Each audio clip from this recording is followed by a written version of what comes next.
Hello friends! Today we're going to take a look at how to take a standard everyday QR code and convert it to vector format using the Adobe Creative Suite. Now to start, I always like to address, when might this be useful? This is going to be perfect for when you're building something very large. So we're talking vehicle wraps, billboards, pull-up banners, really anything that you want to make really, really big. That way you never have any issues with your QR code pixelating or looking too fuzzy. It's also really great for when you have a QR code that for whatever reason is lower quality than you were hoping for and you want to put it into a print piece and have everything look sharp. If I'm being honest, I actually do this with every QR code that I use, no matter what I'm using it for, because I can be a little bit obsessive when it comes to the quality in my designs. And this is the best way to achieve that. Now, the first thing you may be asking is, if we're building something in vector format, why are we here in Photoshop? There's a good reason for this. The method that we're using today requires us to trim the QR code down to only the QR code. Now, most QR codes come with this little white edge around the outside. We don't want that. So we're just going to take our marquee tool, and the shortcut for that is M, if you're into that sort of thing. And we're only going to select the usable portions of the QR code. So right at the corner of where that black is, and then down to the edge there. All right, perfect. So let's go ahead and copy that. That's Control-C or Command-C for our Mac users. And now we're going to go ahead and head over to Illustrator. All right, now I have our document all ready to go. It doesn't really matter what size you make it because we'll be able to scale this to any size we want later with no drop off on quality. That's the benefit of being a vector. So don't worry too much about the dimensions to get this started. First, we'll paste our QR code into Illustrator with Control-V or Command-V on a Mac. All right, looking good. Now we're going to make sure that our QR code is selected using the regular selection tool. So that's the shortcut of V, which is already selected.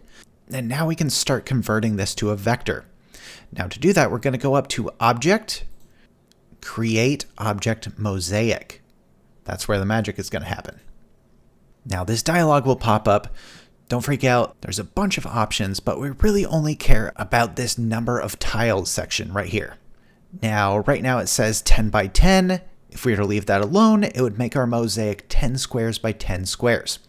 Now, why is that important? Well, I'm sure you've noticed that our QR code is actually made up of a bunch of tiny squares. That's going to be the key to making this mosaic work.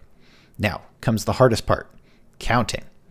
We need to count each of these little squares to determine the size of our QR code. Not all of them, thankfully, just one row all the way across. But we do need to count both the black squares as well as the white gaps. But even if there are some larger gaps, you can still usually tell what constitutes a square by looking above or below the line that we're counting. So for example, this would be 1, this would be 2, 3, 4, 5, and if we count all the way across, we'll see that our QR code is 29 squares across. And thankfully, standard QR codes are usually square, so we'll have the same for both the height and the width. Less counting that way. So let's go ahead and enter in 29, and again for the height. Now the last thing we're going to do is check this little box here that says delete raster down at the bottom. All that does is gets rid of our original image that we pasted in. We don't need it, and if we don't check this box, it will leave that JPEG or PNG underneath our mosaic, and we don't want that. All right, so let's go ahead and hit OK. All right, so you can see what that did was we created a bunch of tiny little squares. These are our mosaic tiles, which work perfectly for our QR code. Now we're almost done, but we have a little bit of cleanup to do first. The first thing we're going to do is get rid of all of our tiny white squares so that they don't cause us any headaches later on down the road. Now, right now our QR code is grouped automatically, so we're going to go ahead and go up to Object and go down to Ungroup, or that's Shift-Control-G or Shift-Command-G on a Mac. All right, now with that ungrouped, we can go and select a single white square. First, I'll just click on the background here to unselect everything, and I'll click on a single white square here. And then we'll head back up to the Select menu, go to Select, Same, and we'll say Fill Color. And that will select each of our white squares throughout our QR code. All right, now that we have those selected, all we have to do is hit backspace or delete, and we'll get rid of those. We don't need them. Now, all that's left are the black squares, and those are what make our QR code work. Now, one last thing that I like to do is go ahead and use the Pathfinder tool to merge these squares into a single object. Now, why am I doing this? Usually, there's no issues with leaving things the way they are right now, but sometimes we end up with these little white lines separating each of these little squares. Now, that can look kind of weird, especially in a PDF. That's the main offender. So this is just to avoid any issues with that later on. So we'll go over to our Pathfinder menu, and if you don't see this, you can always go up to Window, Pathfinder, and bring that up. And now we'll just click on the Unite button. Or first we have to select everything actually, so let's go ahead and hit Control A or Command A on a Mac and select all of our squares, and then now we can select that Unite.